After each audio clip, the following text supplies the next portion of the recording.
கருத்தோடு துதித்திடுவேன். கர்த்தர் நாமம் என் புகலிடமே, கருத்தோடு துதித்திடுவேன். யெகோவா ஈரே, எல்லாமே பார்த்து கொள்வீர்.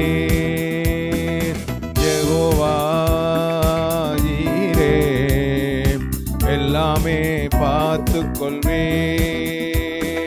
கலங்கலப்பா நாங்கள் கலங்கலப்பா, கர்த்தர் நாமம் என் புகலிடமே, கருத்தோடு துதித்திடுவேன்.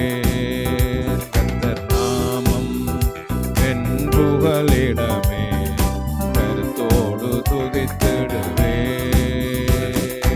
யெகோவா நிசியே, என்னாலும் வெற்றி தருவீர். யெகோவா நிசியே, என்னாலும் வெற்றி தருவீர். ஸ்தோத்திரமே அப்பா ஸ்தோத்திரமே, ஸ்தோத்திரமே அப்பா ஸ்தோத்திரமே. நாமம் என் புகலிடமே, கருத்தோடு துதித்திடுவேன். கர்த்தர் நாமம் என் புகலிடமே, கருத்தோடு துதித்திடுவேன். யெகோவா ராபா, சுகம் தரும் தெய்வமே. யெகோவா ராபா, சுகம் தரும் தெய்வமே. கலங்கலப்பா நாங்கள் கலங்கலப்பா, கலங்கலப்பா நாங்கள் கலங்கலப்பா. கர்த்தர் நாமம் என் புகலிடமே, கருத்தோடு துதித்திடுவேன். கர்த்தர் நாமம் என் புகலிடமே, கருத்தோடு துதித்திடுவேன். யெகோவா ரூபா, எங்கள் நல்ல மேய்ப்பரே. யெகோவா ரூபா, எங்கள் நல்ல மேய்ப்பரே. ஸ்தோத்திரமே அப்பா ஸ்தோத்திரமே, ஸ்தோத்திரமே அப்பா ஸ்தோத்திரமே. கர்த்தர் நாமம் என் புகலிடமே, கருத்தோடு துதித்திடுவேன். கர்த்தர் நாமம் என் புகலிடமே, கருத்தோடு துதித்திடுவேன். ஹல்லேலூயா. இந்த நேரத்திலும் சகோதரி தவமர் அவர்கள் வந்து இன்னொரு பாடலை கொடுப்பார்கள். நாங்கள் கையில தட்டுவோம். ஆமென்.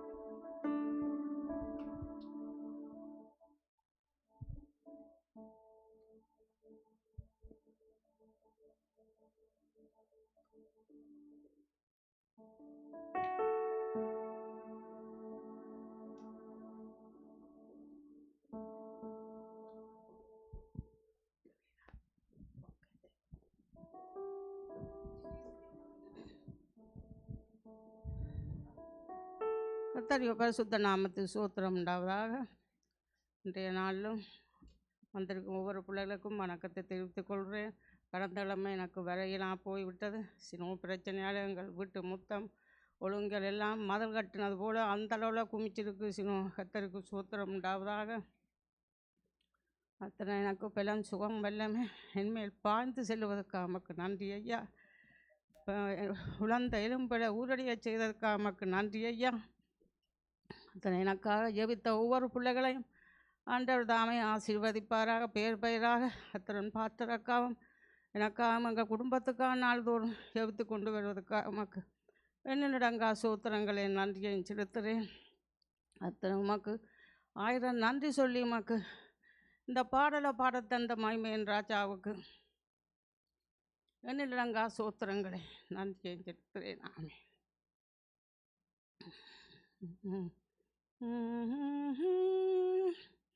ஆயிரம் நன்றி சொல்வேன் உமக்கு,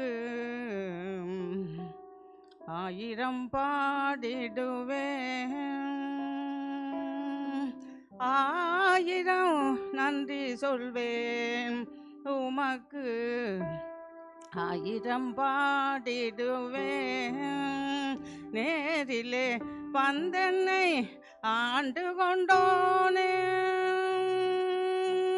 நேரிலே வந்தென்னை ஆண்டு கொண்டோனே காரணம் போற்றிடுவே உம் நாமம் ஊரெல்லாம் ஊதிடுவே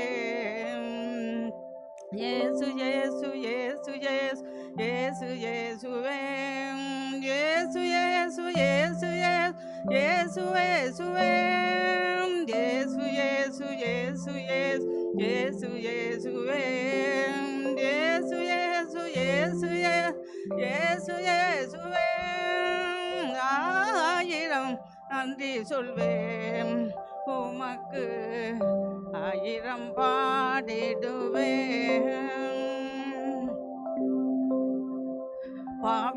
பாவியாயிருந்தேன் பாருலகில் நானேன் பாவியாயிருந்தேன் பாருலகில் நானேன் லேவியர் எண்ணாமல் ஏற்றுக்கொண்டாயே வேலியாய் நின்றென்னை காத்திடுவாயே வேலியாய் நின்றென்னை காத்திடுவாயே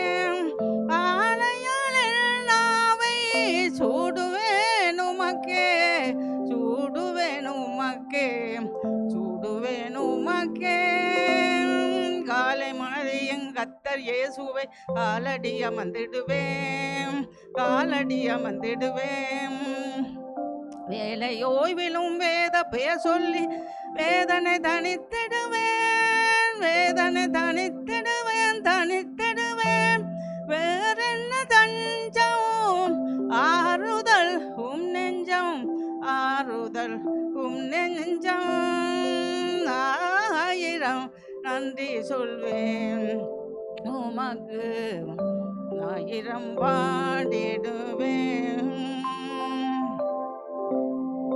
இருவரு செல்வர்கள் தேடினோர் இன்பமே தென்மொழியும் குரல் கிட்டையந்தேனும் திருவ செல்வர்கள் தேடினோர் இன்பமே தென்மொழியும் குரல் கிட்டையந்தேனும் தவிட்டா இன்பத்தில் நிலைக்க வைத்தாயே திலத்தா இன்பத்தில் நிலைக்க வைத்தாயே தேவனே உம்மை நான் மகிழ்ந்திருப்பேனே மகிழ்ந்திருப்பேனே மகிழ்ந்திருப்பேனே காலை மாலையும் கத்தர் இயேசுவை காலடி அமர்ந்திடுவேன் காலடி அமர்ந்திடுவேன் வேலை ஓய்விலும் வேத பெயர் சொல்லி வேதனை தனித்திடுவேன் வேறென்ன தஞ்சம் ஆறுதல் நெஞ்சம் ஆறுதலும் நெஞ்சம் ஆயிரம் நன்றி சொல்வேன் உமக்கு ஆயிரம் பாடிடுவேன் சட்டி சகரி நிசானி சனி தண்ணி தபம பகரி சட்டி சனி நிசானி சனி தண்ணி தபம பகரி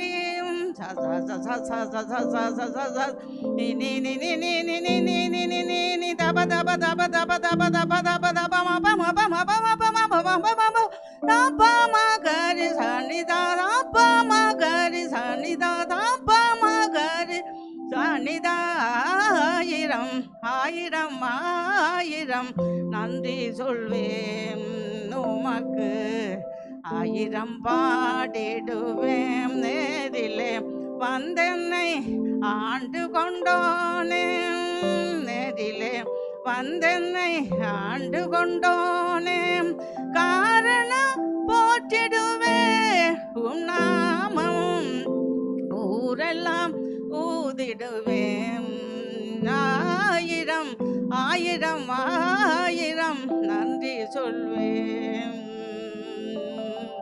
உமக்கு ஆயிரம் பாடிடுவேன் ஆமென். ஸ்தோத்திரம் ஐயா.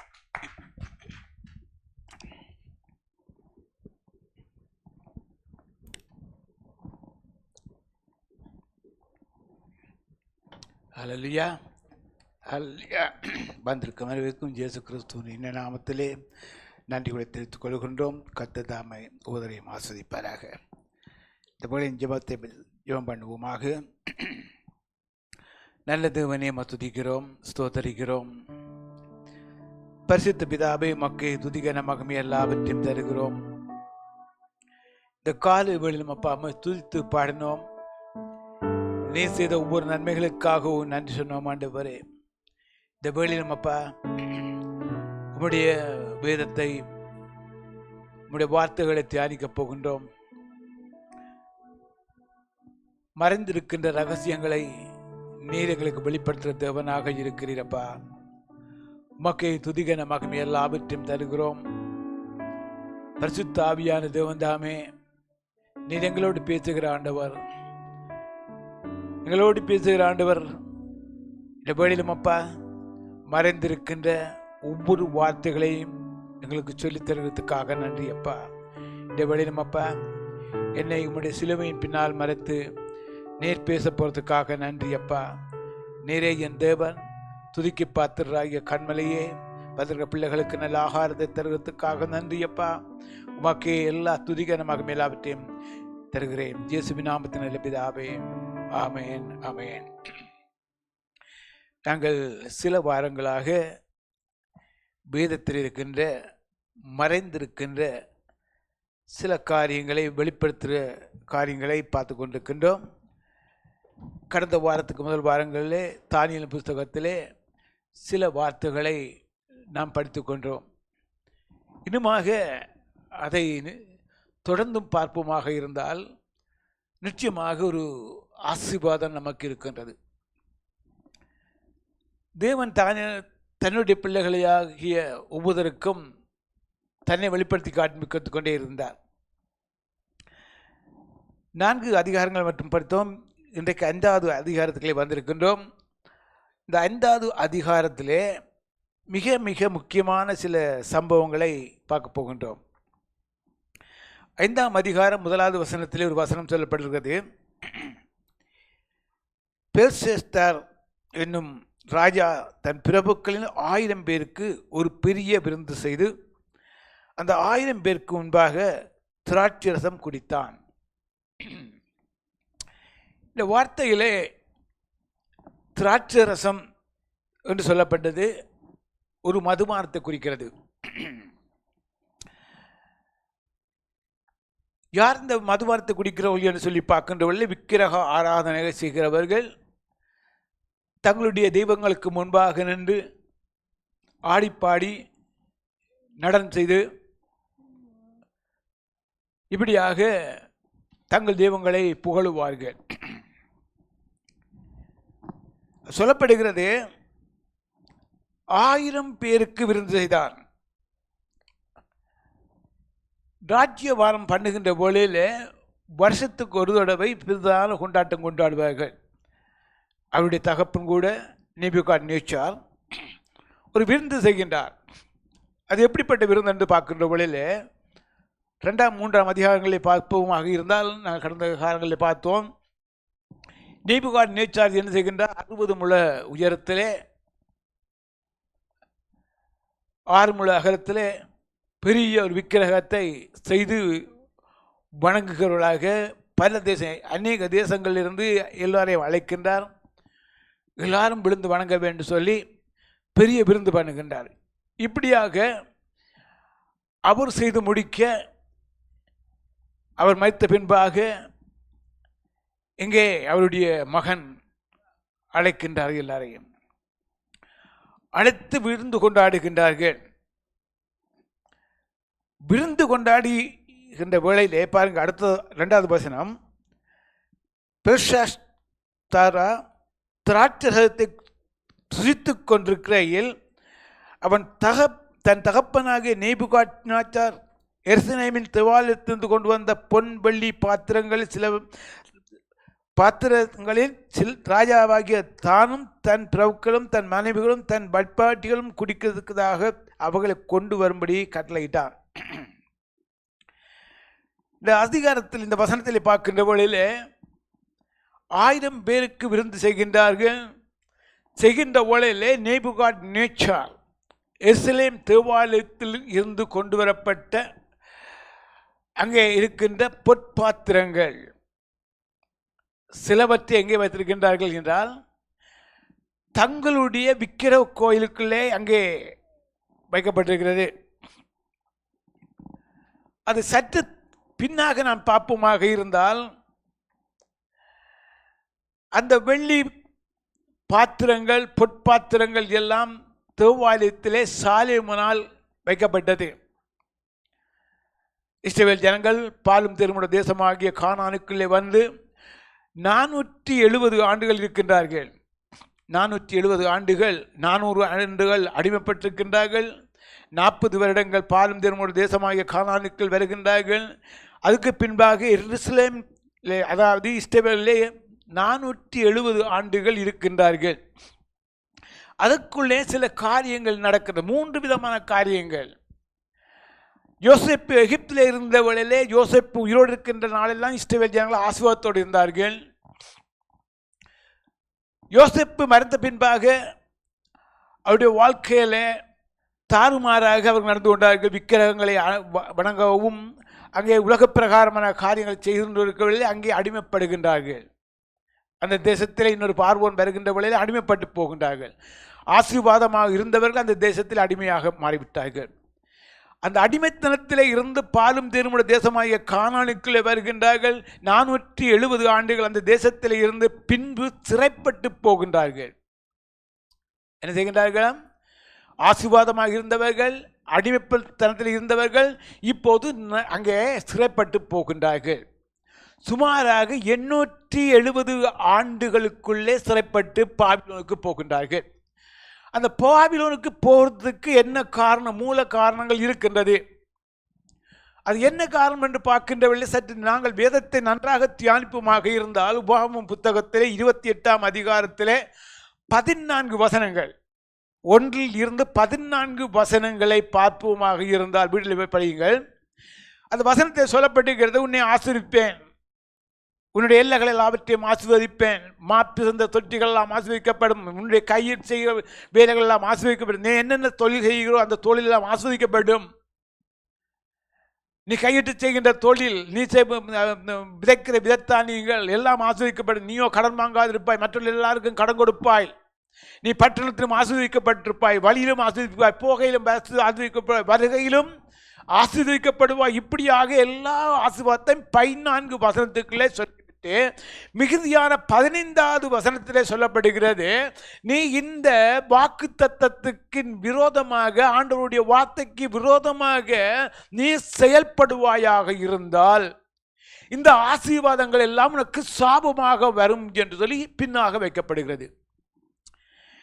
இந்த வாக்கு தத்தங்களை எல்லாம் கடைப்பிடித்து கொண்டு போனவர்கள் பாலும் தேனுமுள்ள தேசமாகிய கானானுக்குள்ளே போன பின்பு அந்த தேசத்திலே அவர்கள் எல்லாம் விக்கிரகங்களை வணங்க ஆரம்பிக்கின்றார்கள், மாறுபாடாக போய்கொண்டே இருக்கின்றார்கள்.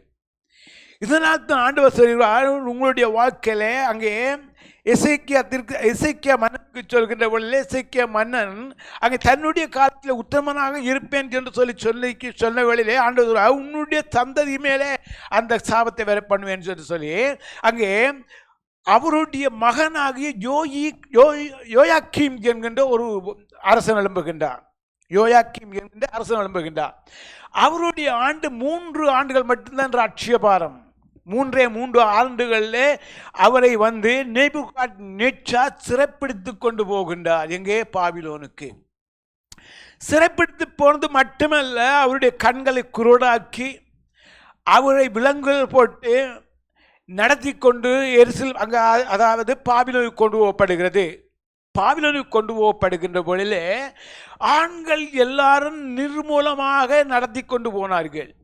வேதத்தில் பார்க்கின்றோம், அங்கே பாபிலோனுக்கு நேபுகாத்நேச்சார் இஸ்ரவேல் ஜனங்களை வெறுமையாக நிர்பலமாக நடத்தி கொண்டு போனார். அந்த யோயாக்கீம் என்கிற அரசனை கண்கள் குருடாக்கப்பட்டு விலங்கிடப்பட்டு அந்த பாபிலோனிலே மரிக்கின்றார். இப்போ ஜனங்கள் எல்லாம் சிறைப்பட்டு போயிருக்கின்றார்கள். சிறைப்பட்டதற்கு காரணம், மூல காரணம் என்னவென்று பார்க்கின்றவர்களே, தேவனுடைய வார்த்தை. அதாவது 400 ஆண்டுகளுக்கு முன்பாக பாலும் தேனுமோட தேசமாக கானானுக்குள்ளே வருகின்ற 440வது ஆண்டிலே வருகின்றார்கள். வருகின்ற ஊழலே அந்த ஆண்டிலே கொடுக்கப்பட்ட வாக்கு தத்தங்களை எல்லாம் மறந்து விடுகின்றார்கள். மறந்ததினாலே இப்போது பாபிலோன் கையிலே இஸ்ரவேல் ஜனங்கள் அங்கே சிறையாக்கப்படுகின்றார்கள். அந்த வேளையில்தான் சிறைப்படுகின்ற வேளையிலே எருசலேம் தேவாலயத்தில் இருந்து பனிமுட்டுக்கள், அது மட்டுமல்ல அங்கிருந்து பொற்பாத்திரங்கள், தேவனுக்கு செய்ய வேண்டிய, அதை ஆராதனை செய்ய வேண்டிய மிக மிக முக்கியமான பாத்திரங்கள் எல்லாவற்றையும் கொண்டு போய் எங்கே, பாபிலோனிலே அங்கே விக்கிர ஆராதனை கூடத்திலே வைக்கப்பட்டிருக்கிறது. இப்போ ஆண்டவருக்கு தன்னுடைய ஜனங்கள் மேல் ஆத்திரம் இருக்குது. ஆனாலும் கூட தன்னுடைய பொற்பாத்திரங்களை எவன் தீண்டுகின்றானோ, பொற்பாத்திரம் என்பதை நாங்கள் கவனிக்க வேண்டிய, ஆண்டுடைய பொற்பாத்திரம் மட்டுமல்ல, எங்களுடைய சர்வங்கு கூட தேவனுடைய பொற்பாத்திரமாக இருக்கிறது. மறந்துவிடக்கூடாது. இந்த சர்வம் யாருடையது? தேவனுடைய பொற்பாத்திரம். இதோ வாசப்படி தட்டுகிறேன், ஒருவனின் சத்தத்தை கேட்டு கதவு திறந்தால் நான் அவனோடு போயனம் பண்ணுவேன், அவனும் என்னோடு போயனம் பண்ணுவான். அப்போது என்னுடைய சரீரம் பரிசுத்தமாக இருக்க வேண்டும். பரிசுத்தம் இல்லாமல் தேவனை யாருமே தரிசிக்க முடியாது. அப்படியானால் தேவன் தந்த ஆலயத்தை நான் தீட்டுப்படுத்துகின்ற வேளையிலே தேவனுடைய கோபாக்கினை என் மேலும் என் பிள்ளைகள் மேலும் வரும். மறந்துவிடக்கூடாது. எசேக்கியா மன்னன் அற்பமாக இருந்தான். இருந்த வேளையிலே யோயாக்கீம் என்கின்ற தன்னுடைய பிள்ளை மேலே பாவம் சுமருகிறது. அவன் செய்த பாவம் அவனுடைய பிள்ளை மேல் வருகிறது. பிள்ளையுடைய கண்கள் கூடாக்கப்படுகிறது. சிறைப்பட்டு பாபிலோனிலே போய் மரிக்கின்றான். அது யார் செய்தது? அவரு பெற்றோர் செய்த தவறு. பெற்றோர் பிள்ளைகளுக்கு மாதிரியாக இருக்க வேண்டியவர்கள் பிள்ளைகளுக்கு விரோதமான காரியங்களை செய்கின்றார்கள். அதைத்தாங்க பாபிலோனில் நடந்தது. இஸ்ரவேல் ஜனங்கள் செய்தார்கள். சிறைப்பட்டு போனார்கள். சிறைப்பட்டு போன மாத்திரத்தில் இப்போ பாருங்க யார் வருகின்றார்கள்? நேபுகாத்நேச்சாருடைய மகனுடைய ஆட்சி. இந்த மகனுடைய ஆட்சியிலே பாருங்கள் தேவன் தண்டிக்கிற விருத்தங்களை பாருங்கள், கவனமாக பாருங்கள். யோயாக்கீமுடைய அரசாட்சி 3 ஆண்டுகள். இந்த 3 ஆண்டுகளில் அவர் முடிந்து விடுகிறார். அவர் சிறையாக்கி போகின்றார்கள். அதுக்கு பின்னால் அவர்கள் காரியங்களை பார்ப்போம். நேபுகாத்நேச்சாருடைய மகன் தான் பெல்ஷஸ்தார். திராட்சை ரசத்தை குறித்து கொண்டிருக்கையில் அவன் தன் தகப்பனாக நேபுகாத்நேச்சார் எருசலேம் தேவாலயத்திலிருந்து கொண்டு வந்த பொன் வெள்ளி பாத்திரங்களில் ராஜாவாகிய தானும் தன் பிரபுக்கள் தன் மனைவிகளும் தன் வைப்பாட்டிகளும் குடியிருக்கிறதுக்காக அவைகளை கொண்டு வரும்படி கட்டளையிட்டான். எல்லாத்தையும் கொண்டு வாருங்க. என்ன செய்ய வேண்டும்? தேவனுடைய பரிசுத்த பந்தியிலே வைக்கப்பட்ட அந்த பாத்திரங்களை கொண்டு வா. யார் சொல்லுகின்றார்? நேபுகாத்நேச்சாருடைய மகன் அரசாட்சி கொண்டு இருக்கின்றான். இப்போ கொண்டு வர சொன்னா என்னத்தை குடிக்கிறதுக்கு? தேவனுடைய பாத்திரத்தை என்ன குடிக்க வேண்டும்? விஸ்கி, பியர், வைன் எல்லாம் 1000 பேர் கொண்டாட்டம். ஆண்டு சும்மா இருப்பா முடியாதுன்னு தேவன் அப்பொழுது எருசலேமில் உள்ள தேவனுடைய வீடாகிய ஆலயத்திலிருந்து எடுக்கப்பட்ட பொற்பாத்திரங்களை கொண்டு வந்தார்கள். அவைகளில் ராஜாவும் அவருடைய பிரபுக்களும் அவருடைய மனைவிகளும் அவருடைய வைப்பாட்டிலும் கொடுத்தார்கள். எல்லாம் குடித்தார்கள், குடித்து கொண்டே இருக்கின்றார்கள். அப்போதான் தேவனுடைய பயங்கரம் வருகிறது. அவர்கள் திராட்சரசம் குடித்து பொன்னும் வெள்ளியும் வெண்கலமும் இரும்பும் மரமும் கல்லுமாகிய தேவர்களை புகழ்ந்தார்கள். 5 விதமான விக்கிரகங்களை புகழ்கின்றார்கள். அதில் சுருக்கமாக எழுதப்பட்டிருக்கிறது. அது அறிந்து ஆராய்ந்து வடிவாக பார்ப்போமாக இருந்தால், 1 பொன்னினால் செய்யப்பட்ட விக்கிரகம் அதில் இருக்கிறது, வைக்கப்பட்டிருக்கிறது. வெள்ளியினால் செய்யப்பட்ட விக்கிரகம் இருக்கிறது, அங்கே இருக்கிறது, வெண்கலம் போன்ற விக்கிரகம் இருக்கிறது, இரும்பு விக்கிரகம் இருக்கிறது, மரமுமாகிய கல்லுமாகிய, அப்போ 6 விக்கிரகங்களை செய்யப்பட்டிருக்கிறது. குடித்து குமாரம் அடித்துக் கொண்டு இந்த 6 விக்கிரகங்களை இவர்கள் புகழ்ந்து கொண்டே இருக்கின்றார்கள். இந்த பொற்பாத்திரம் எங்கே வைக்கப்பட்டது? ஒரே ஒரு தெய்வத்துக்கு மட்டும் வணங்கப்பட்டது. அவர் எப்படிப்பட்டவர்? தன் சாயலாக எங்களை படைத்திருக்கின்றார். அவருடைய சாயலுக்கு யாருமே அவரை பார்க்கவில்லை. மோசே கூட பார்க்கல. அவர் பின்புறத்தை தான் பார்த்தாரே தவிர தன் சாயலாகத்தான் எங்களை படைத்திருக்கிறாரே ஒழிய அவருடைய சாயல் யாருமே கண்டுபிடிக்க முடியாது, கண்டுகொள்ள முடியாது. ஏனென்றால் அவரை பார்த்த ஒருவரும் உயிரோடு இருந்தது கிடையாது. அப்படிப்பட்ட தெய்வத்துக்கு வைக்கப்பட்ட பொற்பாத்திரங்களை என்ன செய்கின்றார்கள்? குடித்து குமாளம் அடித்து தேவர்களை, தங்களுடைய தெய்வங்களை புகழ்ந்து கொண்டே இருக்கின்றார்கள். அந்நேரத்திலே மனுஷ கைவிரல்கள் தோன்றி விளக்கு எதிராக ராஜ அரண்மனையில் சாந்து பூசப்பட்ட சுவரிலே, ஒரு சுவர் இருக்கிற அவர்கள் புகழ்ந்து கொண்டே இருக்கின்றார்கள். பெரிய அரண்மனை, அந்த அரண்மனையிலே வெள்ளையடிக்கப்பட்ட பெரிய சுவர் இருக்கிறது. அந்த சுவரிலே விரல்கள் வருகிறது. எப்படிப்பட்டவர்கள்? எதிராக அரண்மனையிலே சாந்து பூசப்பட்ட சுவரிலே எழுதிட்டது. எழுதின அந்த கையிருப்பை ராஜா கண்டான். கையிருப்பு என்ன? தேவனுடைய முகசாயலையோ சரீரத்தையோ யாருமே காணவில்லை. இப்போ கண்டது அர்த்தம் இந்த கையிருப்பு மட்டும்தான். சுவரில் இந்த கையிருப்பு மட்டும் தெரிகிறது. இதுக்கு முன்பாக அந்த பெல்ஷாத்சார் தன்னுடைய தகப்பனுடைய அற்புதங்களை பெற்றுக்கொண்டவர், தெரிந்து கொண்டவர். அப்படி இருந்தும் கூட உண்மையான தேவனை புகழாமல் எதை புகழ்ந்து? விக்கிரகத்தை புகழ்ந்தது மட்டுமல்ல, தேவனுடைய சமூகத்திலே எருசலேம் தேவாலயத்தை வைக்கப்பட்ட பொற்பாத்திரங்களை கொண்டு அதிலே குடித்து கொண்டு அந்த தன்னுடைய சரீரத்தையும் பழுதாக்கி கொண்டு தேவனை தூசிக்கிறது மட்டுமல்ல, அங்கே புகழ்ந்து பேசிக் கொண்டிருக்கின்றவர்களே தேவனாகிய ஆண்டவராகிய தேவன் தன்னுடைய சமூகத்திலிருந்து தூதனை அனுப்பி அவருடைய கை எழுப்பால் அங்கே எழுதப்படுகிறது வார்த்தைகள். அந்த வார்த்தைகள் எப்படியாக இருக்கிறது? ஒரு மனுஷனுடைய வாழ்க்கையில ஒரு திருத்தத்துக்கு அடையாளம். எவன் திருந்துகின்றான் அவனுடைய வாழ்க்கை ஆசீர்வாதமாக இருக்கிறது, எவன் திருந்தாதோ அது சாபமாக மாற்றப்படுது. உதாரணத்துக்கு பார்க்கின்ற வழியிலே உபாகம புத்தகத்தில் 14 வசனங்களை ஆண்டவர் சொல்லிவிட்டு, இது நீ ஆண்டவருடைய வார்த்தை மீது நடந்தால் அது உனக்கு ஆசீர்வாதம், அதை விட்டு விலகினால் சாபம் என்று சொன்ன ஆண்டவர் அதே ஜனங்களை எருசலேம் தேவ, அதாவது அங்கே நேபுகாத்நேச்சார் வந்து அங்கே பாபிலோனுக்கு கொண்டு போகிற காரணத்தை பார்க்கின்ற வேளையிலே தேவனுடைய வார்த்தையை விட்டு விலகி விட்டார்கள். தேவன் கொடுத்த வார்த்தையை விட்டு விலகினதுனாலே இப்போது பாபிலோனுக்கு கொண்டு போய் சிறைப்பட்டே இருக்கின்றார்கள். இப்போ இவர்களுக்கு அடையாளம் போடப்படுகிறது என்ன பாருங்கள். அப்பொழுது ராஜாவின் முகம் வேறுபட்டது. குடித்து கொண்டவர், குமாரம் எடுத்துக் கொண்டவர் அந்த வார்த்தை பார்த்து விட்டு எழுதப்பட்ட வார்த்தைகள் அவருடைய கையிருப்பை பார்த்து அவருடைய முகம் அப்படியோ மாறிவிட்டது. பாருங்க, அநேக மனுஷனுடைய பார்க்கின்ற போல நன்றாக இருப்பார்கள், ஆடிப்பாடி நன்றாக இருப்பார்கள். அவர்களுக்குள்ள சற்று பயங்கரமான குடிபோதை வந்த உடனே அவருடைய முகங்களை பார்க்க முடியாது. முகங்களை பார்க்க முடியாது என்று கொலை செய்யக்கூடிய அளவுக்கு அவருடைய முகங்கள் மாறிவிடும், இரத்த கொதிப்பு வந்துவிடும். அதனால் எத்தனையோ கொலைகள் அங்கே போகின்றது, பாவம் போகின்றது, பாவத்தில் விழுகின்றார்கள். இப்படியாக அப்பொழுது ராஜா முகம் வேறுபட்டது. அவனுடைய நினைவுகளை அவனை கலங்க பண்ணிட்டது. கலங்க இதுவரை காலம் அவன் பார்க்கவில்லை அப்படிப்பட்ட கலக்கம் இப்போது கலங்கிவிட்டது. அவனுடைய இடுப்பின் கட்டிகள் தளர்ந்தது, அவனுடைய இடுப்புகள் தளர்ந்து விட்டது. பாருங்க, தளர்ந்தது என்றால் அங்கே சரீரத்தில் வயிற்றிலே நல்ல ஆகாரம் இருக்கிறது, நல்ல வயிறு இருக்கிறது, நன்றாக உடுத்திருக்கின்றார்கள்.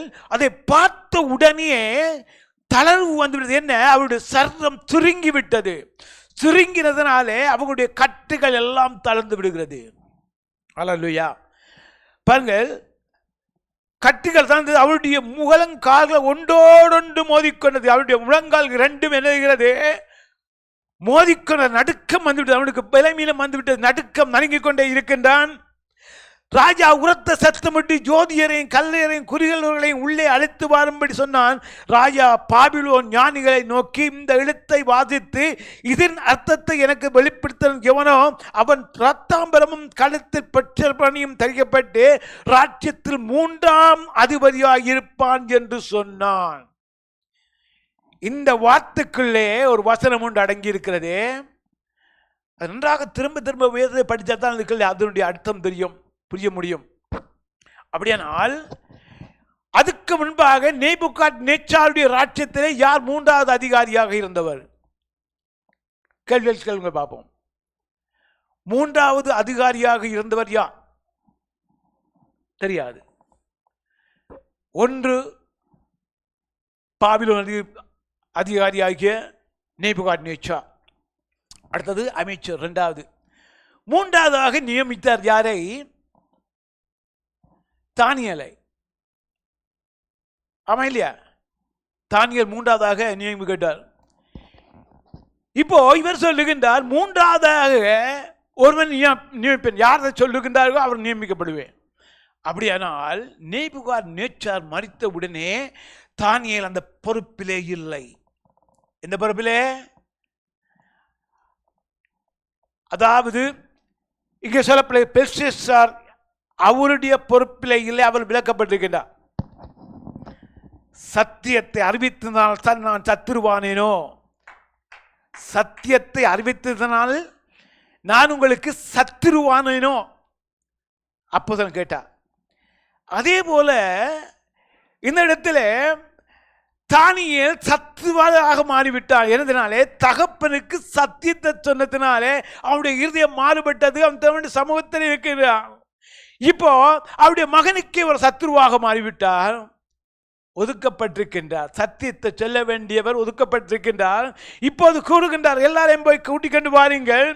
அப்பொழுது ராஜாவின் ஞானிகள் வந்து சேர்ந்தார்கள். ஆனாலும் அவர்கள் அந்த அழுத்தை வாசிக்கவும் அர்த்தத்தை ராஜாவுக்கு தெரிவிக்கவும் கூடாதிருந்தது. ஒருவனாலும் அதை சொல்ல முடியாது.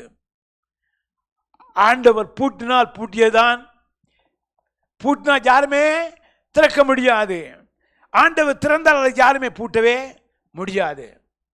இப்போ ஆண்டவர் எழுதிய எழுத்தை வந்து பார்க்கின்றார்கள், ஜோதியர் வந்து பார்க்கின்றார்கள், கைலையர் வந்து பார்க்கின்றார்கள், சாத்திரம் சொல்வார்கள் வந்து பார்க்கின்றார்கள், குறிசொல்வர்கள் வந்து பார்க்கின்றார்கள். அதனுடைய எழுத்தை யாராலுமே வாசிக்க முடியாது. எங்களுக்கு முன்பாக ஒரு கிந்தி எழுத்தை கொண்டு வைத்தால் நாங்கள் பார்க்க முடியுமோ? முடியாது. அது ஆண்டவர் கொடுத்த எழுத்து யாராலுமே மாற்ற முடியாது, அதாவது ஆண்டவருடைய பிள்ளைகளை தவிர. இப்போ அப்பொழுது ராஜாவாகிய பெல்ஷாத்சார் மிகவும் கலங்கினான். அவனுடைய முகம் வேறுபட்டது. அவருடைய பிரபுக்கள் திகைத்தார்கள். ராஜாவும் அவருடைய பிரபுக்களும் சொன்னவர்களை ராஜாத்தி கேள்விப்பட்டு விருந்து சாலைக்குள்ளே பிரவேசித்தால், அப்பொழுது ராஜாத்தி, ராஜாவே நீர் என்றும் வாழ்க, உமது நினைவுகள் உம்மை கலங்க பண்ணவும் உமது முகம் வேறுபடவும் வேண்டியதில்லை. நீ கலங்க வேண்டாம், பயப்பட வேண்டாம். ஏனென்றால் உம்முடைய ராஜ்யத்திலே ஒரு புருஷன் இருக்கின்றான். யாருடைய ராஜ்யத்திலே? உம்முடைய ராஜ்யத்திலே ஒரு புருஷன் இருக்கின்றான். அவன் விளக்கப்பட்டிருக்கின்றான். அவனுடைய அர்த்தம் என்ன? அப்போ அவருடைய சமூகத்தில் இப்போ இல்லை, ஆனால் இருக்கின்றான். அவனுக்குள் பரிசுத்த தேவனுடைய ஆவி இருக்கிறது. என்ன ஆவி இருக்கிறது? தேவனுடைய ஆவி அவர்களுக்கு இருக்கிறது. வியாக்கியம் பண்ணவும், அங்கே மறைந்திருக்க ரகசியங்களை வெளிப்படுத்தவும் ஒருவர் இருக்கின்றான். உம்முடைய பிதாவின் நாட்களில் வெளிச்சம் மிகவும் தேவர்களின் ஞானத்துக்கு ஒத்த ஞானம் அவரிடத்தில் காணப்பட்டது. ஆகையால் உம்முடைய பிதாவாகிய நேபுகாத்நேச்சார் என்னும் ராஜாவான அவர் சாத்தியருக்கும் ஜோசியருக்கும் கல்லையருக்கும் குறிசொல்வர்களுக்கும் அதிபதியாக வைத்தார். இதான் 3வது இடத்திலே நேபுகாத்நேச்சார் தானியேலை வைத்தார். இப்போ எல்லாவற்றையும் மறந்து விட்டார். இவன் மறந்துவிட்டு நேபுகாத்நேச்சார் கூட பொக்கிஷ சாலையிலே தேவனுடைய பனிமுட்டுக்களை வைத்திருக்கின்றார். ஆனால் அதை தொடவில்லை. அது என்ன செய்யவில்லை? பண்டசாலை வைத்து பாதுகாத்தாரே தவிர அதை தான் தீட்டுப்படுத்தவில்லை, விக்கிரகங்கள் தீட்டுப்படுத்தவில்லை. ஆனால் இவருக்கு என்ன வந்து விட்டது? துணிகரம் வந்து விட்டது. என தேவனுக்கு விரோதமான காரியங்களை செய்வதற்கு உலகத்திலே யார் யார் புறப்படுகிறார்களோ அவர்களை தேவன் தண்டித்தே தீர்வார். அவர் மறக்க முடியாது, மாற்றவும் முடியாது. Thank you Lord. Hallelujah. இப்படியாக பாருங்க, ராஜாவினால் பெல்சாத்சார் என்னும் பெயரிடப்பட்ட அந்த தானியேலுக்குள் சொற்பனங்களை வியாக்கம் பண்ணுறதுக்கும் புதைவுகளை வெளிப்படுத்துறதுக்கும் கருகனானவர்களை தெரிவிக்கிறதுக்குமான அறிவும் புத்தியும் விசேஷித்த ஆவி உண்டென்று காணப்பட்டது. அப்பொழுது தானியேல் அழைக்கப்பட்டு அவன் அர்த்தத்தை தெளிவுபடுத்துவான் என்றாள். இப்போ அவனுடைய மனைவி சாட்சி கொடுக்கின்றாள். அவருடைய மனைவி சாட்சி கொடுக்கின்றார். இப்படியான ஒரு தேவ மனுஷன் இருக்கின்றான். உன்னுடைய தகப்பனுடைய ஸ்நானத்தில் இருந்தவர் அவரை ஆண்டவரை அங்கே உன்னுடைய தகப்பனை உயர்த்தி வைத்தார். அப்படியானால் தள்ளப்பட்டிருக்கின்றார். தேவனுடைய குமாரன், தேவனுடைய தீர்க்கதரிசி தேர்க்கனுடைய அங்கே வெளிப்படுத்துகிறார். இப்போ அரண்மனைகளிலே தள்ளப்பட்டிருக்கின்றார். தள்ளப்பட்டதினாலே வந்த உபத்திரவம், யார் யார் தேவனுடைய பிள்ளைகளை தள்ளி விடுகிறார்களோ அவருடைய வாழ்க்கையில உபத்திரவம் வருவது நிச்சயம். மறந்துவிடாதீர்கள். இங்கே பார்க்கின்ற வேளையிலே அந்த மனைவியானவர் சொல்ல முடியவில்லை, தன்னுடைய கணவனுக்கு சொல்ல முடியவில்லை. இப்போ அங்கே பிரச்சனை வந்து விட்டது, மோசம் வந்து விட்டது.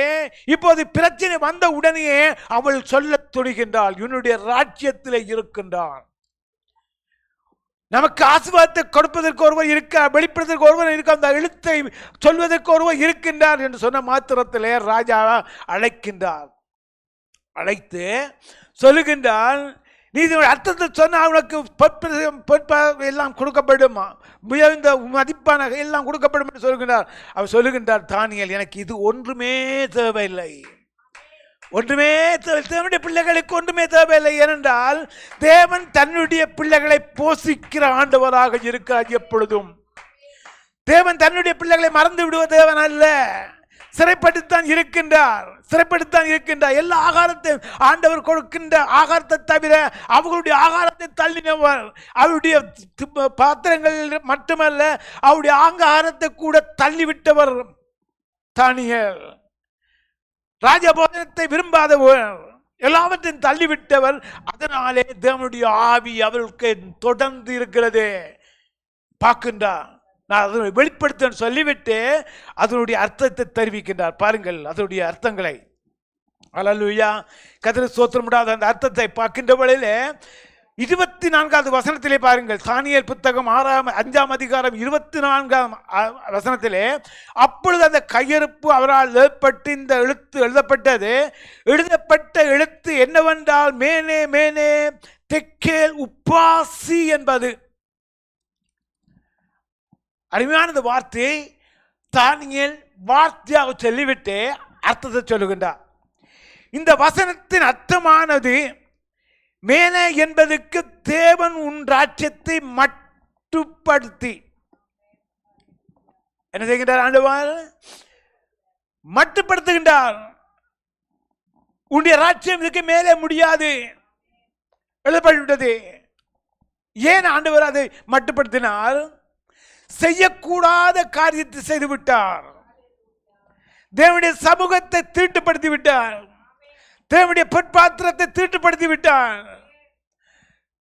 எப்படியாக வைக்கப்பட்டது? எருசலேம் தேவாலயத்திலே அங்கே சாலமோன் பரிசுத்தமாக வைத்தவர். எத்தனையோ பிள்ளைகள் கையிட்டு கொடுத்த அந்த பொற்பாத்திரங்கள், தன்னுடைய பிள்ளைகள் எல்லாம் சேர்ந்து அந்த ஆலயத்தை கட்டிய பொற்பாத்திரங்கள் எல்லாம் வைக்கப்பட்டது. அந்த பொற்பாத்திரத்தை எடுத்து தீட்டுப்படுத்தினார்களே, அந்த தீட்டுப்படுத்த பொற்பாத்திரங்களாலே அவருக்கு சாபம் வந்து விட்டது. தானியேல் சொல்லுகிற சொன்னார் என்னவென்றால், மேனே மேனே பெஸ்டேயா உப்பேஷே என்பதே இந்த வார்த்தை வசனத்தின் அர்த்தமானது. மேனே என்பதற்கு தேவன் ராஜ்யத்தை மட்டிட்டு அதற்கு முடிவு உண்டாக்கினார் என்றும், உன்னுடைய ராஜ்யம் இருக்க முடியாது, இது ராஜ்யம் முடிவுபட்டு விட்டது என்று சொல்லிவிட்டு, பெக்லே என்பதற்கு நீ தராசிலே நிறுத்தப்பட்டு, நீ தராசிலே நிறுத்தப்பட்டு விட்டாய், குறை ஒன்று இருக்கிறது. திராசிலே நிற்கப்பட்டுகின்றவர்களே குறைபட்டிருக்கின்றாய். ஒரு சம்பவத்தை கூற ஆசைப்படுகின்றேன். இஸ்ரவேல் ஜனங்களுக்கு முன்பாக கோலியாத் வந்திருக்கிறார் யுத்தம் பண்ணுவதற்கு. தாவீது போகின்றான், கோலியத்தை பார்க்கின்றான். கோலியாத்து உயரமானவன், பயங்கரமான பெருது. தாவீதோ சிறியவன். அந்த இடத்துல தாவீது கணக்கு வைக்க பார்க்கின்றான்.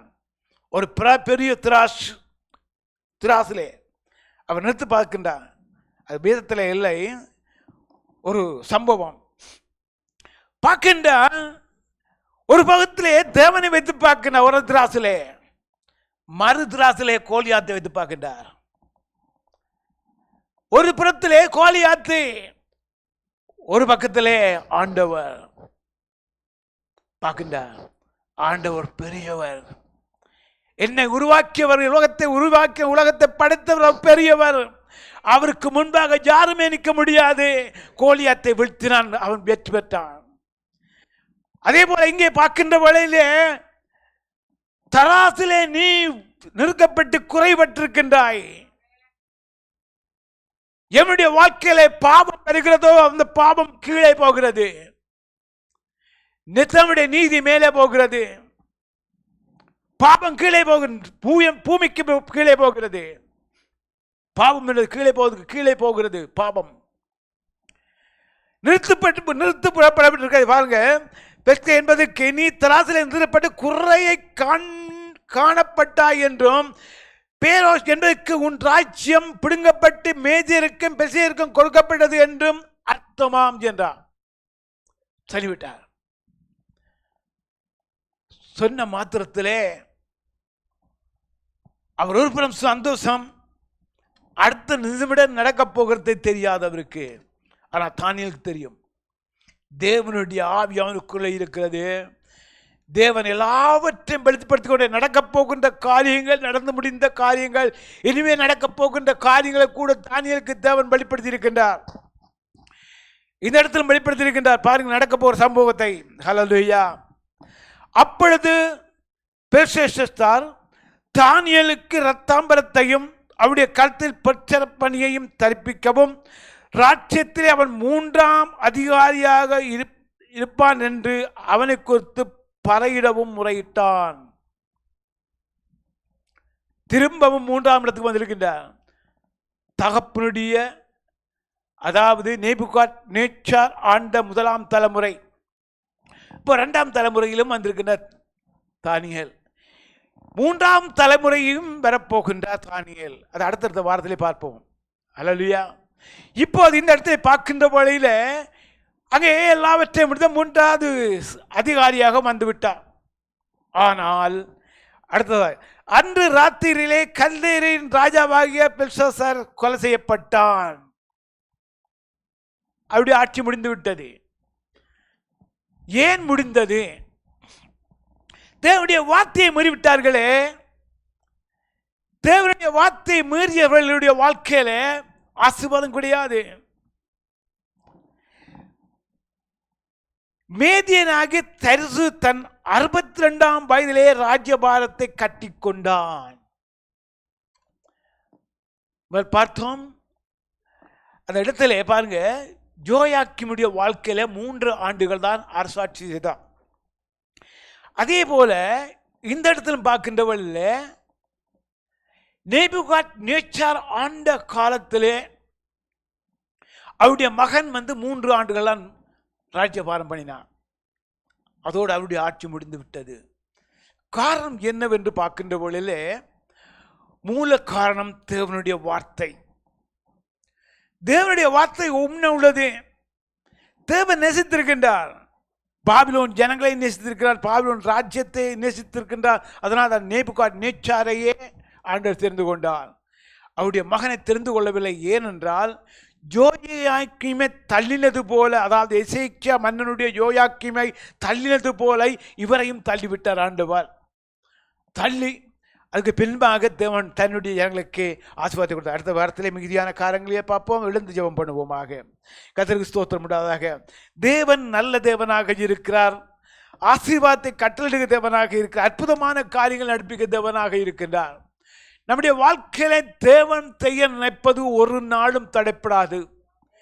என் தேவன் எங்களோடு இருக்கின்றார். அவர் செய்ய நினைப்பது ஒரு நாளும் தடைப்படாதாக இருக்கிறது. நான் இந்த வேளையிலும் எழுந்திருந்து ஒரு சில பாடல்களை பாடி தேவனை ஆராதிப்போமாக. ஒரு ஜெபம் பண்ணுவோம். நன்றாக திருச்சபைக்காக, திருச்சபை மக்களுக்காக எல்லோரும் நாங்கள் வாயை திறந்து தேவனை ஆராதிப்போம். நம்முடைய வாழ்க்கையில நமக்கு இருக்கின்ற குறைவுகளை தேவனுடைய சமூகத்தில் சொல்லுவோம். சொல்லுகின்ற வழி நிச்சயமாக தேவன் பிரதான ஒரு ஆசீர்வதிக்கிறதை நமக்கு வாழ்க்கையை கட்டளை இருக்கிற தேவனாக இருக்கின்றார். பரிசுத்தரே துதிக்கிறோம் அப்பா. மகிமையான கண்மலையே துதிக்கிறோம். எங்களோடு இருக்க தேவன் நீர் பெரியவரப்பா. நீ சர்வ வல்லமுள்ள தேவன், நீர் பெரியவர் ஆண்டவரே. மகிமையான கண்மலையும் ஜென்மிப்பமும் ஆண்டவரே, எங்களை வழிநடத்தி கொண்டிருக்க தேவனுமாகிய ஆண்டவரே, மக்கே எல்லா துதிகர மகிமை எல்லாவற்றையும் தருகிறோம் ஐயா. நீர் நல்லவர், வல்லவர், வாக்கு மாறாத தேவன், அதிசயமான காரியங்களை செய்கிற தேவனே, மக்கே துதிகர மகிமை எல்லாவற்றையும் தருகிறோம் ஐயா. நன்றியோடு துதிக்கிறோம், துதிக்கிறோம், துதிக்கிறோம், ஸ்தோத்தரிக்கிறோம் ஐயா. முகம் பார்க்க நீ மனிதன் அல்லவே, இதயம் பார்க்கிற தேவன் நீரையா.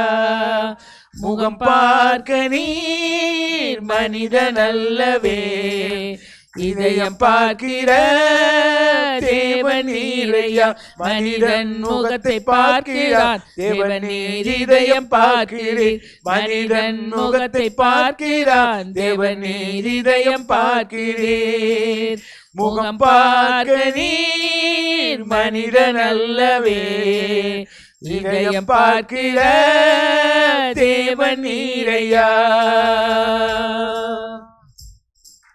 புறக்கணிக்கப்பட்டவனை தந்தேன், உமக்காக அபிஷேகித்து ராஜாவாகினீர்.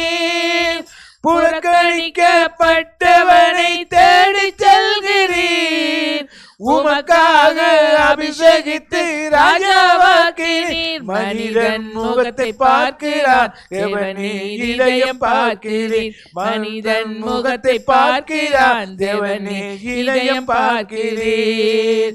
முகம் பார்க்க நீர் மனிதன் அல்லவே, இதயம் பார்க்கிற தேவன் நீரையா. முகம் பார்க்க நீர் மனிதன் அல்லவே, இதயம் பார்க்கிற தேவன் நீரையா. உன் சமூகமே என் பாக்கியமே, உம் சமூகமே என் பாக்கியமே. ஓடி வந்தேன் உம்மை நோக்கிட, ஓடி வந்தேன் உம்மை நோக்கிட. உம் குரல் கேட்க, உம் குரல் கேட்க, ராஜா இயேசு ராஜா, ராஜா இயேசு ராஜா.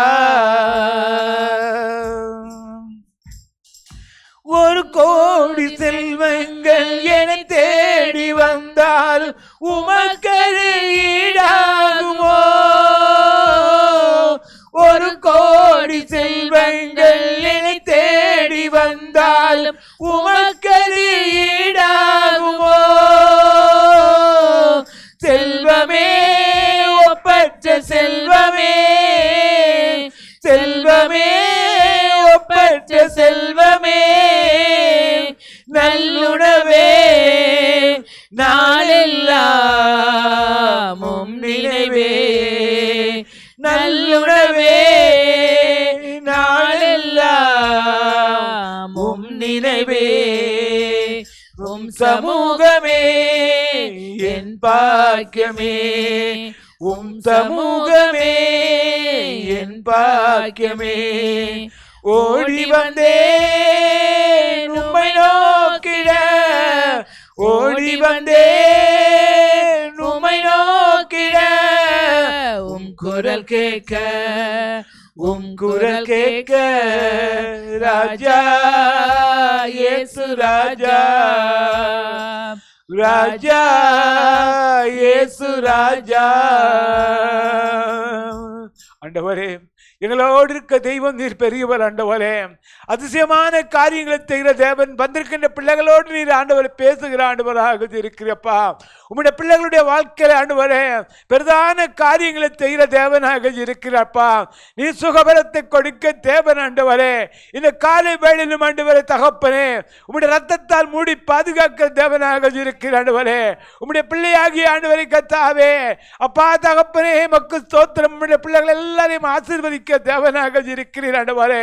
மகிமையான கண்மலையும் மகத்துவமுள்ள தேவனுமாகிய ஆண்டவரே, என் தேவனை விஜயாவும் ரத்தத்தால் மூடி பாதுகாக்க தேவனாக இருக்கிறப்பா. அவருக்கு சுகபலத்தை கொடுக்க தேவன் ஆண்டவரே. தடைகள் எல்லாம் நிர்மூலமாக்க தேவனாக இருக்கிறப்பா. இன்னும் வந்திருக்கிற பிள்ளைகளுடைய வாழ்க்கையில பிரதான ஒரு ஆசீர்வாதத்தையும் சமாதானத்தையும் சந்தோஷத்தையும் வைக்கிற தேவன். ஓ மக்கே, துதிகன மகிமை எல்லாவற்றையும் தருகிறோம் ஆண்டவரே. எங்களோடு இருக்க தேவன் பெரியவரப்பா.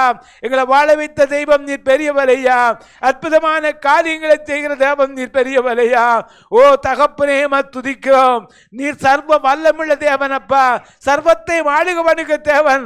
உம்மால் முடியாத காரியங்கள் ஒன்றுமே இல்லையப்பா. உம்முடைய பிள்ளைகளை நீர் ஆசீர்வதித்து பலுகி பெருக பண்ணுகிற கர்த்தராக இருக்கிறப்பா. என்னென்ன தேவையோடு இந்த இடத்துல இருந்தாலும் அப்பா, எல்லா பிள்ளைகளுடைய எல்லா தேவைகளையும் நீர் சந்தித்து வழி நடத்தும் அப்பா. உம்முடைய கரம் கூட இருப்பதாக, உம்முடைய அற்புதமான கரம் கூட இருப்பதாக, அதிசயமான கரம் கூட இந்த வழி நடத்துவதாக. இதுவரை உதவிய எபினேசரே, தொடர்ந்து உதவி செய்யறதுக்காக நன்றி அப்பா. எல்லா துதிகன மகிமை எல்லாவற்றையும் மொக்கே செலுத்துகிறோம் ஆண்டவரே. நீர் வழி நடத்தும் அப்பா. திருச்சபை உம்முடைய கருத்திலே புகழுகிறேன். திருச்சபை என்னும் ஆண்டவரே, அநேக ஜனங்கள் வர வேண்டும் ஆண்டவரே. இந்த இடம் பலுகி பெருக வேண்டும் ஆண்டவரே. உம்முடைய ஆசீர்வாதம் தங்க வேண்டும் ஆண்டவரே. உம்முடைய கரம் கூட இருப்பதாக இந்த இடத்தில் ஆண்டவரே எழுப்புதல் ஆரம்பப்படுவதற்காக நன்றி ஐயா. துதி சத்தம் ஜெப சத்தம் இந்த இடத்தை எழுப்பி பிரகாசிக்க வேண்டும் ஆண்டவரே. உம்முடைய நாமம் உயர்த்தப்பட வேண்டும் ஆண்டவரே. இந்த இடம் பரிசுத்தமாக வேண்டும் ஆண்டவரே. ஜனங்கள் பரிசுத்தமாக வேண்டும் ஆண்டவரே. எந்தவனே உம்முடைய கரம் கூட இருப்பதாக, அற்புதமான கரம் கூட வழி நடத்துவதாக, ஆசீர்வாதம் ஒவ்வொருவரோடு இருப்பதாக. உம்முடைய கரத்தை எல்லாரும் ஒப்புக் கொடுக்கிறோம். திருப்பிள்ளைகளை ஒப்புக் கொடுக்கிறோம். பெரியவர்களை ஒப்புக் கொடுக்கிறோம். குடும்பங்களை ஒப்புக் கொடுக்கிறோம் ஆண்டவரே. எல்லாரையும் நீர் ஆசீர்வதித்து பருகப்படுகிற கர்த்தராக இருக்கிறப்பா. குறைவுள்ளவனுக்கு ஆண்டவரே நிலவான ஒரு ஆசீர்வாதத்தை இந்த இடத்துல நீ வைக்கிறதுக்காக நன்றியப்பா. எல்லா துதிகரமாக நமக்கே செலுத்தி இயேசுவின் நாமத்தின் நல்ல பிதாவே